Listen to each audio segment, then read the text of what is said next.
G'day, Nathan here from South East Queensland Hauliers, and joining me is Owen Lang, our General Manager. So the topic we want to talk about is KPIs and how freight forwarders love to set KPIs with their clients. However, they may not necessarily have the conversation with their transport carrier. So we want to talk through how this actually impacts us on our side. So I'm going to lead in to Owen.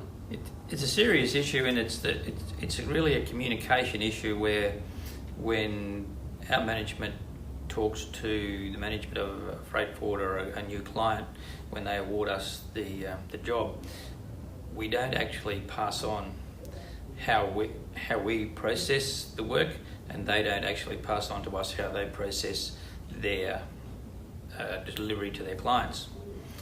This then leads to serious issues of service failures. Lots of tiers, lots of jobs, lots of contracts. To overcome this, we need to pass on to freight forwarders how we actually process our work with our deliveries and the times off the wharf and times from wharf to delivery.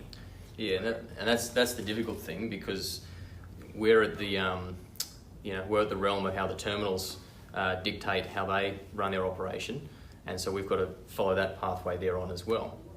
And so oftentimes freight forwarders will set KPIs and set times as to how long a container has to come off the terminal from, without understanding how each terminal works differently across the different ports across Australia.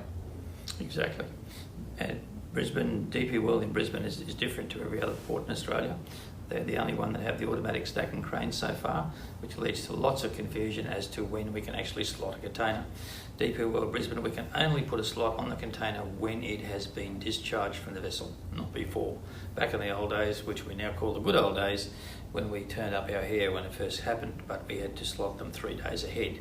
So that's now history, and we can only slot the box when it's on the ground at DP World, which leads to lots of issues in delivery times and arrivals.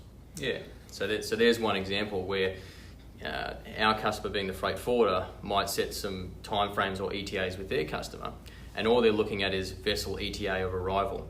However, we can't act upon that until, as Owen said, the container is actually discharged and is on the ground. So if you want to learn more about how we do things and our seven-step delivery model, then reach out to us and we can have a chat and go through that further. Thank you. Have a good day.